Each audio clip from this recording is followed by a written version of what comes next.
Good afternoon, October 18 po, 2024. Ayan, tayo manalangin. Ama, salamat po minsan pa muli sa mga oras na to na kami makapagbulay na yung mga salita, makapagbahagi po sa aming mga kaibigan. Patuloy ka naming luluwalhatiin, O Diyos. Itataas namin na yung dakilang pangalan at pupurihin ka namin, Panginoon. Salamat po sa araw-araw, O Diyos, na hindi ka, Panginoon, nakalimot sa bawat isa sa amin, dakilang Diyos. Salamat po sa lahat ng mga biyaya at mga pagpapala. Sa muli pagbubulay ng iyong mga salita, O Diyos, patuloy mo, O Panginoon, palakasin ang iyong abang lingkod. Bigyan mo kami ng pagtatagumpay. Ngayon ay araw ng Biyernes, dakilang Diyos. At dalangin namin muli, Panginoon, na mabuksan ang isip ng aming mga kaibigan, dakilang Diyos. Wala po nakakaalam ng kung kailan darating ang aming Panginoon. Kaya't nararapat lamang, O Diyos, ang paghahanda sa bawat isa. At salamat, dakilang Diyos, sapagkat may mga pangangaral na yung mga salita no kung saan ngayong kaukasan ng araw, Panginoon, ay binigyan mo ng pag-asa, Panginoon, ang bawat isa, dakilang Diyos, upang makatanggap ng kaligtasan mula sa iyo. Salamat po, Ama. Niluluwalhati ka namin sa pangalan ni Jesus. Amen. Bati po tayo ng happy birthday. Happy birthday kay Gerald Ramirez. Happy birthday kay Ibon Kabutahe Agra. Happy birthday kay JR, Brother JR Cadasio. Happy birthday kay Brother Jomar Santos Cordoba. Happy birthday to Brother Efren Alvarez. Happy birthday to, I think, Pastor Pilmar de Jesus. Happy birthday to Brother Anthony de Guzman. Happy birthday to Eduardo Aguilar. Happy birthday to AGKM. Happy birthday to Sister Che Magdua. Ayan. Kaya pala naka-red si Sister Che. Okay. So, happy birthday po sa inyong lahat na nagdiriwang ng birthday nyo ngayong araw na to. Ayan. So, make the most of it ng birthday nyo. Diba? Hindi natin alam mga, pero hindi dahil birthday nyo kayo super magsasaya. I mean, dahil kawakasan, ganyan po. Pero, nararapat lang na ipagpasalamat natin sa Panginoon ang isang taon na siya ay nag-ingat sa inyo, na binigyan na naman kayo ng panibagong taon ng buhay nyo. So, God bless you and may God give the desires of your heart po, and may God bless your family din na po. So, super duper duper init talaga. Inuubo kami sa sobrang hindi po kasi yung nga siguro dahil super init kaya nakakaubo yung lalamunan ba. So, at saka sorry dahil napapansin ko lang sa live ko kasi sumusobra tayo sa oras, and since naman po since last year pa tayo nakakapag-share ng Word of God at pinaiksi ko na nga lang yung mensahe na po. Yan, kaukasan lang naman. Although, syempre, patuloy tayo magdadala ng salita ng Diyos. Pero, sorry po, dahil alam ko mahaba, yan, napapadaldal tayo. Kaya medyo ililesen natin na share ko lang yan, hindi na tayo masyado magdaldal dahil na-discuss na rin naman natin halos lahat po. Na po. So, thank you po sa lahat na nagsusupport. Yan. God bless all of you. At saka ito, kasi yung i-share ko ngayon, na-share ko na rin naman din po. So, hindi na to bago. Parang, ko lang yung mga mensahe, para mabilis po. Kumbaga, reminder. May napanood ako kahapon, yung story ni Raul Roel Francisco po, na, di ko alam, pahirap yung bibig ko. Galing siya sa Equatorial Guinea. Yan, in Central Africa po. Na meron siyang inuwing, ewan ko napanood niyo po, meron siyang inuwing 5 batang Afrikana at isang nanay. Yung galing sa Equatorial, kay Karen Davile po. At sabi niya sa interview na yun ang mission na parang inano sa kanya ng Panginoon na tulungan niya yung mga Afrikana na yun. Dinala niya sa Pilipinas, naka-visit visa sila or ayun nga, tourist visa.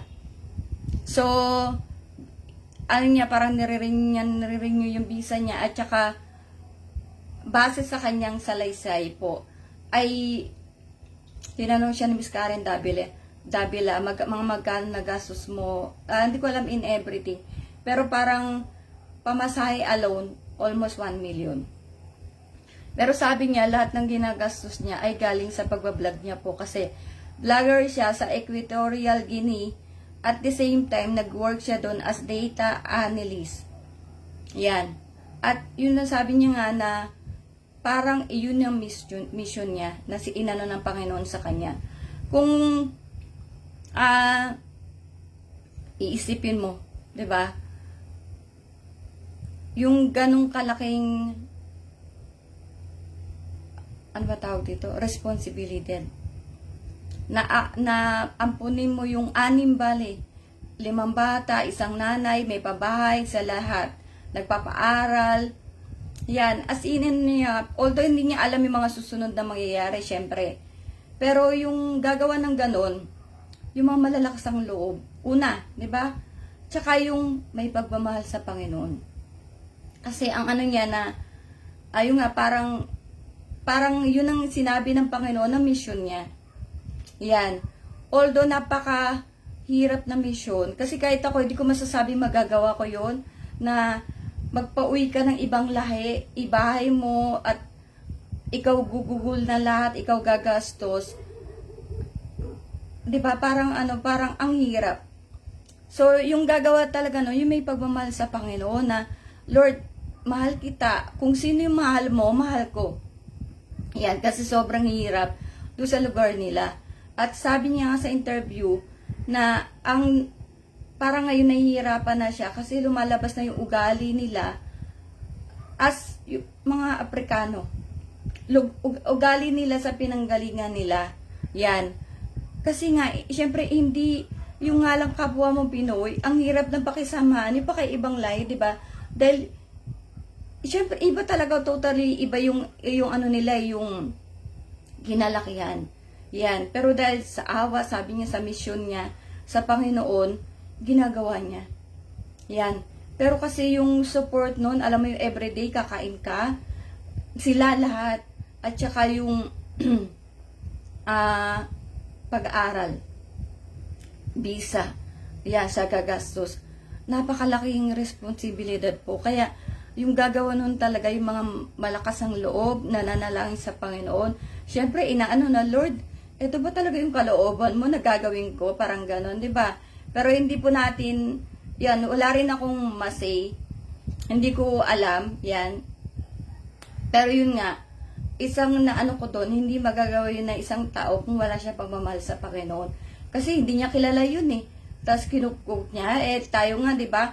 Yung pulubing nasa daan, di mo nga mabigyan eh.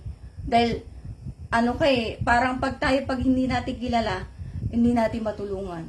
Kasi, minsan ang mentality natin, ang tutulungan lang natin yung mga mahal natin sa buhay, kakilala lang natin, diba? Pero yung totally stranger talaga. So, hindi ko ano po sa kanya, hindi ko maano, pero diba ako ay believe sa kanya kasi napakalaking responsibilidad. Yung dali mo from talagang kay Africa to Philippines, 'di ba? Isipin mo paano pag nagutom tong mga to, paano pag may nangyari sa kanila. Kunyari, hindi naman 'di ba? Pero pag may nangyari talaga, anong gagawin mo? 'Di ba? Parang ano mo talaga 'yon. Anyways, ang Diyos na po ang bahala doon. Na-share ko lang sa inyo kasi parang kakaiba yung 'di ba kung nanonood kayo ang tawag dito, yung Syrian. Yung Syrian po na refugee, tama ba? Hindi, basta nandito na sa Pilipinas, sila po ay nakastay na dahil tumatanggap na nga ng refugee at saka may passport na yata siya ng Pinoy eh. Yan. Hindi ko maisip yung pangalan niya, pero si Wanderer, Syrian Wanderer yata po. Yan. 'Di ba tumutulong siya sa mga Pinoy, kahit ano. Ayan po. Kasi kahit naman ako nasa Kuwait, talagang may naligaw sa'yo, pero merong ibang din doon na talagang tinutulungan ka. Ikaw ay kapwa, ikaw ay Pinoy, sila ay Kuwaiti, sila ay Indian. May ganun po talaga. Kahit sa Dubai, naranasan ko talaga yon na minsan, mas tinutulungan ka pa ng ibang lahi kaysa sa kapwa mo kalahi. 'Di ba? Totoo talaga 'yon. Ako naranasan ko kasi talaga. Meron yatang isang, hindi ko alam, Indian. Talaga nagbigay sa akin ng pera, pero basta wala siyang tanong-tanong, yun. Tumulong yun sa akin, hindi may po yun. That time talaga may problema ko, yan. So wala siyang question. Para pabayad ko yata sa bahay ang tinulong nun eh. So nakakatuwa yung mga ganun tao ba na hindi sila ano ba tawag dito? Hindi sila kung ikaw ay tutulungan ko tayo, hindi kita kalahi, at parang hindi naman kita kamag-anak, 'di ba? Nakakatuwa. So para magandang nga sa atin, halimbawa, 'di ba? Na talaga hindi kasi yun ang gusto ng Panginoon, na tayo po ay tumulong, mas tumulong tayo sa hindi natin kamag-anak, kakilala, kasi nga 'di ba meron sa Bible na yung mga masasama ay nagpapahiram din naman yata, or tumutulong din sa ibang hindi nila, sa kapwa nila masama, 'di ba? So, yun ang gusto ng Panginoon, na talagang tumulong tayo sa hindi natin kakilala. Hindi pipiliin mo lang tutulungan mo kasi yun yung choice mo. Ang sabi nga yata ng mga lingkod, yung generous person talaga, yung kahit walang-wala ka na nagbibigay ka pa talaga, 'di ba? Yung mga generous talaga na hindi mo na iniisip kung paano ba to, ganyan, yung mga talaga. Pero talagang nakakagulat yung ginawa niya. Kasi tinignan ko po yung yung YouTube channel niya. Pero hindi ako nag-browse, wala na ako time mag-browse. Pero talagang yung pag-iisipin mo, araw-araw, i-check niya sila. At saka yung responsibilidad na lahat nasa kanya na, napakahirap. Talagang kailangan kasama mo, Panginoon. At makikita mo naman na sinasamahan siya ng Diyos kasi sobrang blessed siya, 'di ba? Pero mas maganda kung makatanggap sila lahat ng kaligtasan. Dahil hindi doon natatapos yung tumulong ka. Mas maganda yung lahat sila ligtas. So, mas maganda yung makaano siya ng, although marami naman talagang hindi nakakaalam ng salvation talaga, yung proper, yung batayan ng Diyos po talaga, 'di ba? So, I'm sure, may konti pa tayong natitirang time, kung talagang tupa siya, 'di ba? So, ang Diyos ang gagawang makapangyarihan po. Ayan. So, tama na 'yon. Ito ang title ko ngayon ay ano na lang to, hindi na natin masyado expand po dahil kumbaga na natin before. Ang title ko ay The Warnings. So, bagamat yung nga 2 years, yung sabi nga sa akin ng Panginoon, by the grace of God po, pinanghahawakan ko yun. Pero yung kasi, di ba hindi natin sure? Hindi natin sure anytime dadating ang Panginoon, at saka, ang Diyos kasi hindi nga nagkulang. Kaya po, ang title ko ngayon ay, supposed to be iba, pero ito na lang inuna ko, yung warnings. Di ba, the warnings. In Hebrews 9:27 NIV, just as people are destined to die once and after that to face judgment. So, yan, we discussed already na because of the sin. 'Di ba? Hindi natin alam yung kamatayan natin, pero syempre may katakdahan talaga sa atin para nga tayong parang vapor nga, 'di ba? Parang bula yung buhay natin. Ngayon, nandito ka, bukas, yung shinare ko kanina, yung bata, 'di ba?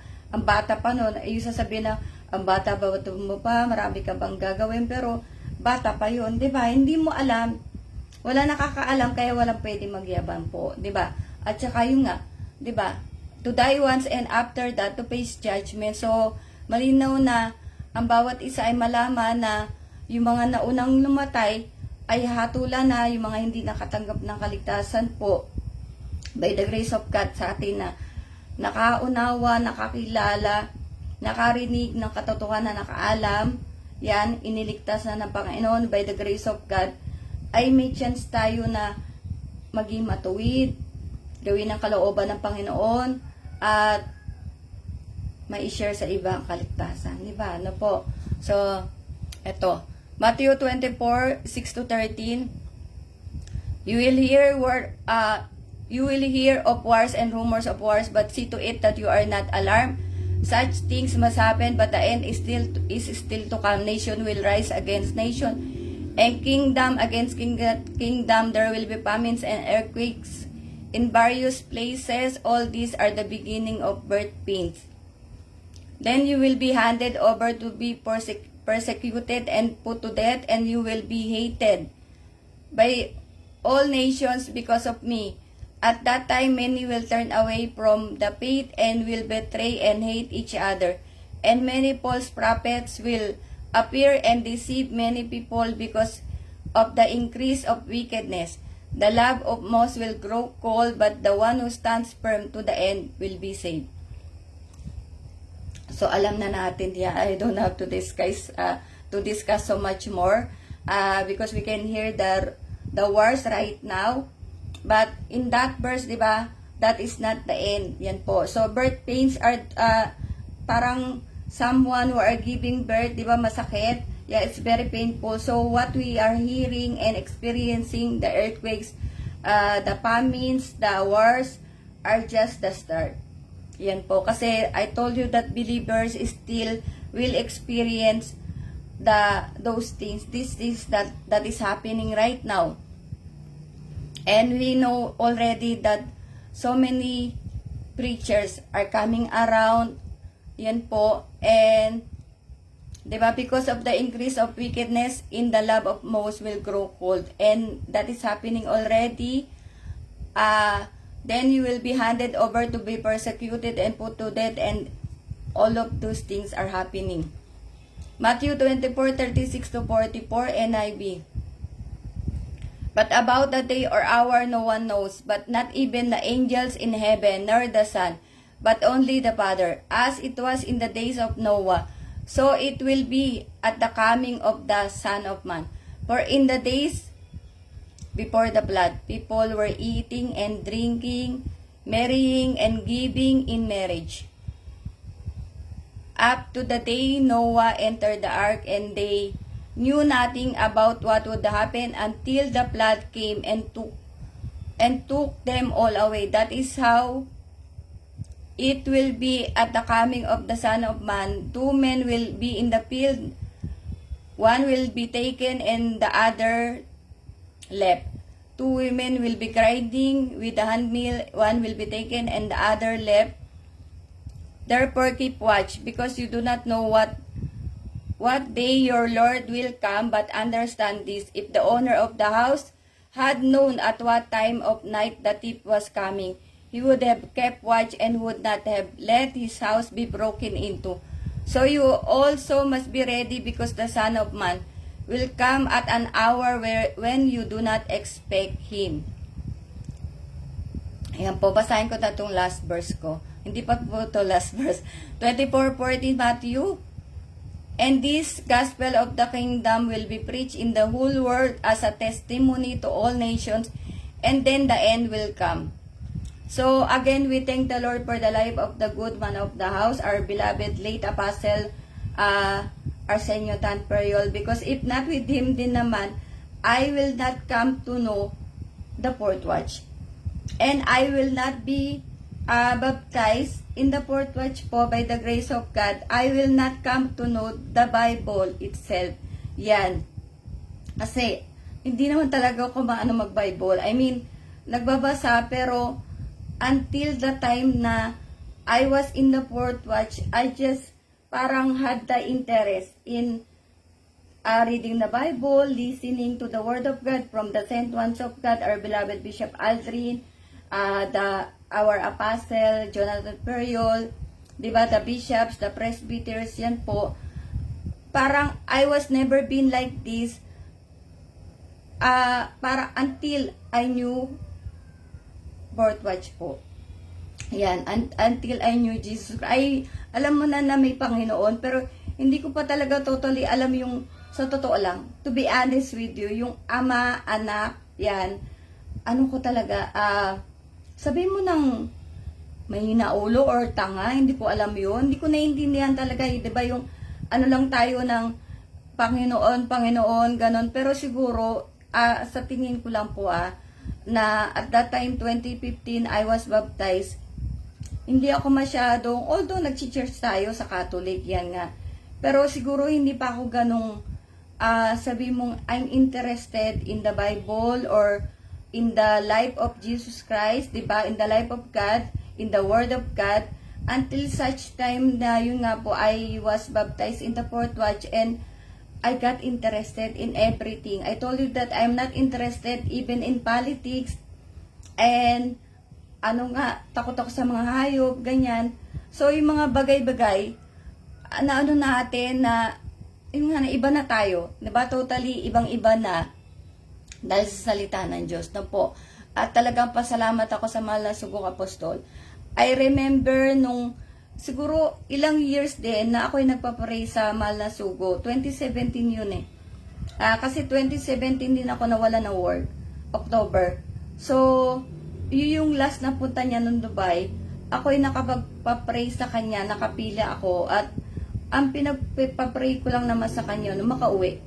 Matapos sa problema, ganyan. Pero it took like, tama, kasi 2021, 6 years ako'y na-paralyzed na stroke. So, 2022 ako nakauwi. Yan po.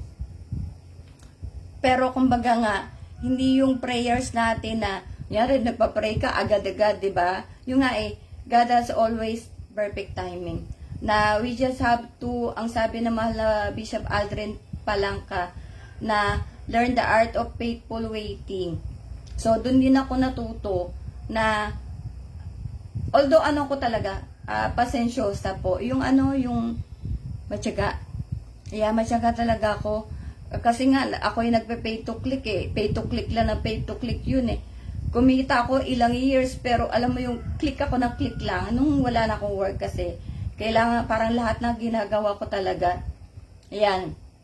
Pero nung wala akong work, nasa 2 years na ako, 2015. So 2 years na ako sa church. Kasi 2015 ako nabaptize po. Ayan. Pero yun nga, salamat sa Panginoon dahil tayo ay naakay po sa fourth watch. Yan po. Kaya, for our listeners, viewers, you are not a fourth watcher and some fourth watcher will invite you to the church, immediately say yes po. Huwag tayong laging, di ba kasi sa Dubai, yung nga pag nagba-Bible study kami, evangelism, may faith na kami, may church na kami. Lahat naman tayo may church eh. Sino ba pinanganak na walang church, di ba? So, tayo po ay magpa-unlock. Ako nga kasi sabi ko, ako ay sama lang ng sama, wag lang sama nanupot. Yan po. Kaya, ayan, naakay tayo. Iba yung kasi, yung ka talaga, hindi ka nagsasara kagad ng pinto mo, di ba? Kaya, sa mga kaibigan natin, po sa atin, tayo po ay magpa-unlock po sa paanyaya po ng fourth watchers po. Dahil hindi mo alam. Di ba baka mabago yung buhay mo, kagaya ko, kagaya ng maraming fourth watcher. Yan, kasi hindi natin kayang baguhin yung buhay natin. Diba? Ayan, bago pa ako umiyak.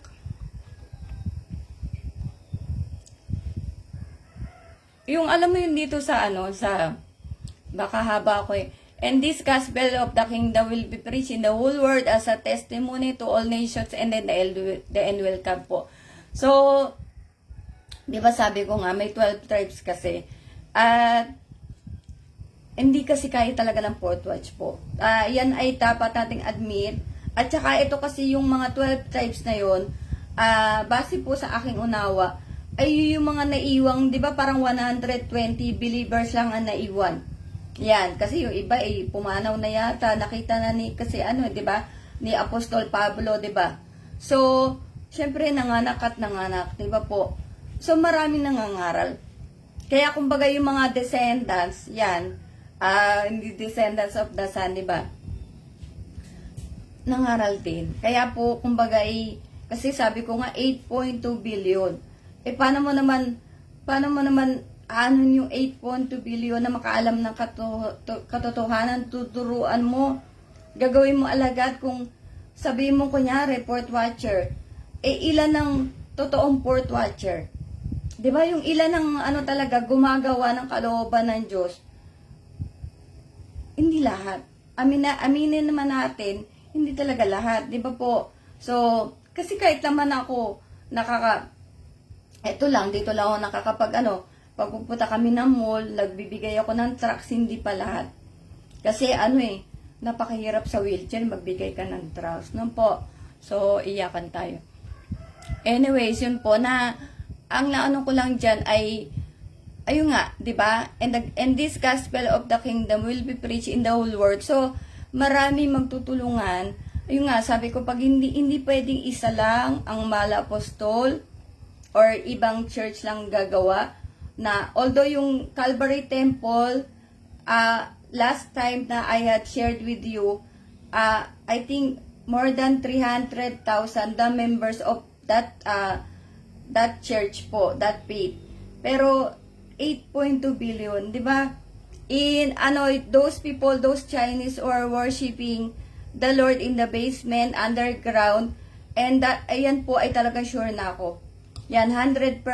Why hindi ko lang share sa iyo? Because I watch in the YouTube somebody shared the same thing about those Chinese people worshiping in the basement, and they are, I told you, they are like 20 million Chinese. And Chinese, if I'm not mistaken, is the first in the list of the most populated country. Yan po. So, hindi ko na alam, hindi ko memorize yung mga population yan. Pero, sa sobrang dami ng Chinese, dapat lang din talaga marami sa Chinese. Diba po? Yun. Pero, biyaya, at least, meron ng 20 million, diba? So, lalago pa yun. And dito, na hindi na natin yung explain po yung, kasi, na naman natin, diba? So, in Daniel 12:10, many will be purified, made spotless, and kinuha ko to sa made spotless and refined. But the wicked will continue to be wicked. None of the wicked will understand, but those who are wise will understand. Kinuha ko po sa Tagalog. Marami ang magpapakalinis at magpapakaputi at magpapakadalisay, ngunit ang masasama ay gagawa na may kasamaan at wala sa masasama na makakaunawa, ngunit silang pantas ay makakaunawa, mga kakaunawa. Glory to God po. Ang dating Biblia. In my own point of view, for you to understand, you need, diba, you need the Holy Spirit. For us to understand the Word of God, we need the Holy Spirit. Kasi pag, diba, as I told you, when I was nung ako po ay, English pa kasi, diba, pinaraw sarili. Yan po, hindi kasi meron kasing sa akin, nakakausap ko kasi po na, hindi siya nagtatagalog. I mean, kaibigan ko siya na ibang lahi, and meaning napapanood niya ako. So, kaya minsan, although ngayon kasi masirap ako magsalita, kaya pinipili ko pong mag-English na po. Para pag meron akong, sabi mo meron siyang input na mali, yan, ay pwede, basta kumbaga pwede ako makipag-interact po sa kanya, di ba? So, pero kasi, lately, hirap yung bibig ko, umaano siya. So, gusto ko pa rin i-research yung sarili ko kasi, baka hindi natin alam, di ba? Kaya nga, naku Lord, sabi ko, sana may konting panahon pa ako. Anyways, yung nga, di ba, sabi ng, yung Holy Spirit kasi nasa Church of Christ. At yung base sa panonood ko kasi sa YouTube din, doon sa mga tinitingnan ko po na although hindi ko nga pwede kasing lahat sila ano ko na ito yung 12 tribes, 'di ba? Kung ano lang yung talagang ano sa akin ng Panginoon. So, pag wala yung ako'y nasa Catholic, yung nga yung basa ko ng basa ng Bible na ano, wala naman talaga pumapasok sa utak ko. As in, wala, basa ka lang. Talaga ilang beses, mga 10 times. At saka nung nasa Catholic nga kasi ako ay lahat kapalpakan. Although talaga palpak naman po akong tao, yan. I mean, kasi nga maano ko, mahilig ako tumulong, madali akong maloko, yan. Although tayo nga po ay may mga kamalian, nakaloko din tayo ng tao, pero biyaya ng Diyos, tayo ay binago na po ng Panginoon. Kaya sabi nga, huwag mo nang balikan ng balikan, binago ka na ng Diyos, diba? Ibang tao ka na ngayon. Yan. So then, mo na lang yung mga tao na pilit ibinabalik ka sa putikan. Na po. So, yung nga, nasa Church of Christ ang Holy Spirit dito sa 12 tribes. Yan. At the Holy Spirit will guide you, diba? Will help you. And if you are obeying all the commandments of God, yung ano nga the more the Holy Spirit parang God will reveal to you, the Holy Spirit will help you more, yan, and yung ano ka, yung isa din sa mga tawag dito, syempre yung pagtulong, yung nga pagtulong mo, lahat ng kalooban ng Diyos, yan, makakaroon ka ng unawa pag nagagawa mo talaga yung kalooban ng Diyos, yung utos ng Diyos, at saka yung pagsunod talaga, yan. At saka yung, syempre, una, hindi ka man magkakaroon ng Holy Spirit pag di ka tumanggap na salvation, yan. Kaya, it's a must, and also for you, for us, diba, na makatanggap ng salvation sa ating mga kaibigan. Yan, na bukos dun sa Holy Spirit na matatanggap mo yung salvation kasi yun ang kailangan natin. Kaya nga para ikaw ay hindi kasi yung church ay sumapi ka dito para ganon. Hindi. Kailangan mo talagang tumanggap. Isa mas talaga. Hindi yan sabi mo ng prerequisite yan. Parang ganon, di ba? Kumbaga sa pag mag-aaral ka, bago ka tumuto ng grade 2, kailangan mo na ng grade 1. So, kailangan ka munang mag-accept sa Panginoon. Siyempre, pag nag-accept kasi sa Panginoon, nagpapakababa ka sa Diyos. Yan, ibig sabihin, mahal mo ang Diyos, takot ka rin siyempre mapunta sa dagat-dagatang apoy, di ba? So, tatagapin mo. So, mag-repent ka, kailangan magsisi. Di ba? Pagsisihan natin yung kasalanan. At yan po ay, siyempre, di ba, may mga authorized na tinawag ang Diyos para mag-Bible study sa'yo at magpabautismo. Kailangan kasi malinis yung kasalanan. Hindi ka makakarating sa magkaroon ka ng Holy Spirit kung nandiyan pa rin sa sistema mo yung kasalanan. Kailangan malinis kasi para tayo maging bagong tao, Galatians 3:27, ibibihis mo si Kristo. Hindi mo pwede ibihis si Kristo na ikaw ay marumi. Yan, di ba?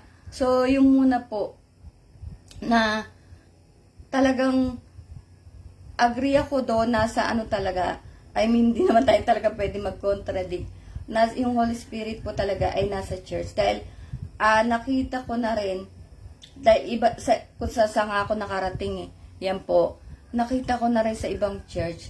Siyempre, pag tayo yung nakikinig sa kanila, di ba, ako nga po ay listener, mahilig akong mag-watch yan, makinig na makinig, pero bihira ako mag-comment. Pero madalas ako magbasa ng comment. Yan, pero hanggang basa lang ako, yan po. So, hindi na ako nagko-comment. Kaya alam natin na talaga ang Holy Spirit ay nasa Church of Christ lang. Yan, puri po ang Panginoon. Kaya, di ba, lagi bili ng mga lingkod, pag nasa church ka, huwag ka nang lalabas.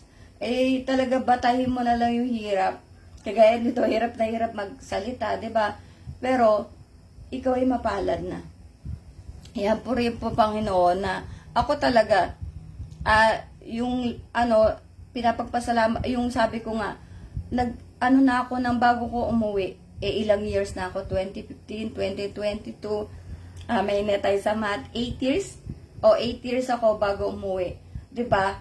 Or before pa yun, siguro 1 year bago ko na-stroke. Pag ako'y parang nababackslide ba? Pero backslide ko kasi 1 month lang ganyan, pinakamatagal na po. Yung pagka ikaw ay sabi nila pupunta sa Alaska, magpapahinga muna, magpapalamig. Pag meron tayong yun lang naman pag may problema na para gusto kong magsolo, ganyan po. Lagi ko naiisip talaga, nagbuno na ako ng 8 years, o kaya 7 years, di ba? Itatapon ko ba? Kumbaga lumabas na ako sa Catholic. At ako'y nasa ibang church na. Kaya nga pag ako'y pumasok sa isang sitwasyon, kailangan panindigan ko.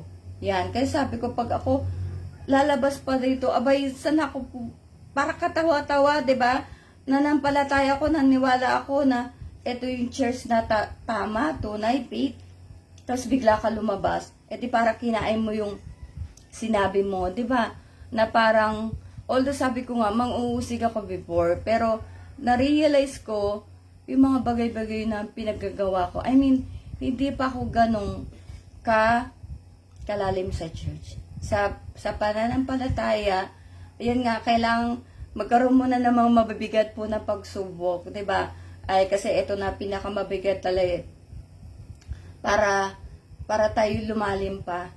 Ganun daw yun talaga na parang ano nga yung nabasa ko, kailangan talaga na ikaw madapa.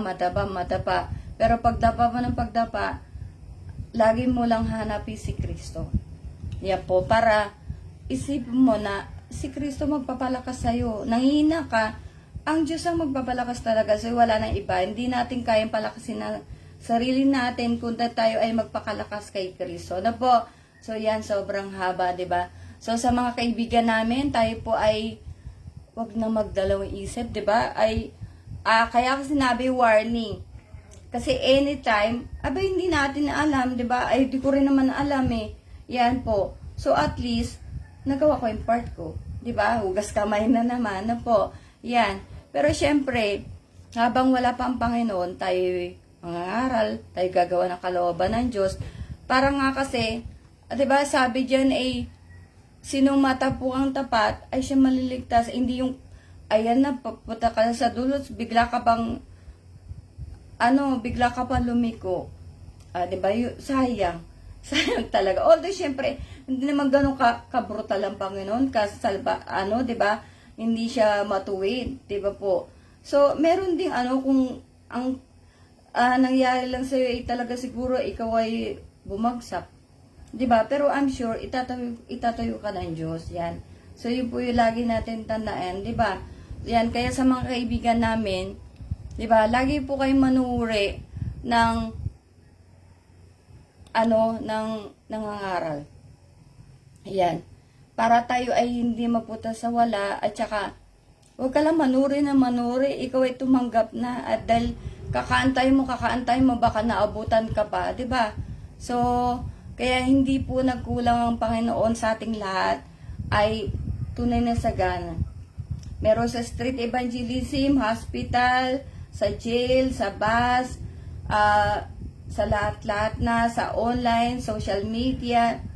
So wala na po tayo maidadalan sa Panginoon, kaya ay, 'di ba? Pag may nangyari pa sa atin, kung ano yung mga ginawa natin past, 'di ba, nung nakaraan natin, buhay natin, yung kung anong present, lahat yan choice natin. Yan, ako, ito, choice ko na to. 'Di ba? So, kung ano yung ko, ito yung choice ko. Yan, kaya po tayo pag nagkamali ng choice, tayo ang pumili. 'Di ba? Purihin po ang Panginoon, tayo po manalangin. Dakilang Diyos, salamat po muli sa iyong kahabagan, Panginoon, na muli pinagtagumpay mo ang aming pagdadala ng iyong mga salita. Salamat, O Diyos, sa katotohanan, Panginoon, na patuloy mong pinapahayag sa iyong abang lingkod. Patuloy mo, O Diyos, kahabagan, Panginoon, ang bawat isa sa amin, Ama, na lagi naming nasain ang Panginoon, ang patuloy ka pang makilala, O Diyos, sa patuloy mo revelation sa bawat isa sa amin, dakilang Diyos. Dalangin namin, Panginoon, na kami may madapa. O Diyos, o Diyos, ay may mga pagsubok na hindi kinaya, dakilang Diyos. Patuloy mo kaming itayo, Panginoon. Patuloy, O Diyos, kami manalig sa iyong kapangyarihan, hindi sa aming mga lakas, hindi sa lakas ng kung sino man, dakilang Diyos, bagkus, Panginoon, lagi naming alalahanin na ikaw, O Diyos, ang nagtayo. Nung kami nadapa, patuloy mo kaming itatayo hanggat, O Diyos, hinahanap namin ang iyong muka. Salamat, Ama, patuloy mo kaming samahan, O Diyos, sa mga bagyo ng aming buhay. O Diyos, maging sa mga nangyayari sa kapaligiran. Dakilang Diyos, sa mga masasama, patuloy mo silang kahabagan, O Diyos, na nawa, O Diyos, sila, Panginoon, ay makakilala rin sa iyo. Dahil, dakilang Diyos, alam namin na mahal mo kaming lahat, dakilang Diyos. Tanging kailangan lang namin ay magpakumbaba, lumapit sa iyo, dakilang Diyos, at magsisi sa aming kasalanan. At ikaw, O Diyos, ang Diyos na nagpapatawad, anuman ang aming kasalanan. Hindi mo na ibibilang ang aming mga kasalanan kung kami napatawad mo na. Hindi kagaya ng iba na patuloy na alalahanin, O Diyos, ang mga nagawa namin mali. Salamat, Panginoon, sapagkat meron kaming, Panginoon, na hindi nagtatangi, hindi tumitingin sa kung ano kalagayan namin, bagko sa aming mga puso. Salamat po, muli, dali mo kami sa araw ng Lunes, O Diyos, upang makapagbahagi na yung mga salita at nawa magkita-kita kami sa Espiritu, O Diyos, sa iyong bahay sambahan, Panginoon, upang ikaw'y luwalhatiin, sambahin, papurihan, dakilang Diyos, wag kaming magsawa, Panginoon, na magpuri sa iyo, sapagkat, O Diyos, ikaw ay dapat lamang papurihan, sapagkat ikaw ang Diyos na dakila, ikaw ang Diyos, Panginoon, na may hawak ng buhay ng bawat isa sa amin. Salamat, Ama, pinupuri ka namin sa pangalan ni Jesus. Amen. Salamat po, and yan, wala akong utog sa Panginoon kung ako nagkakamali. So, see you all. Sana Sunday po mag-church tayo, and see you all on Monday po. Tama ba ako? Ngayon po ay Friday, di ba? Alam ko, Friday po ngayon. So, glory to God. See you all on Monday.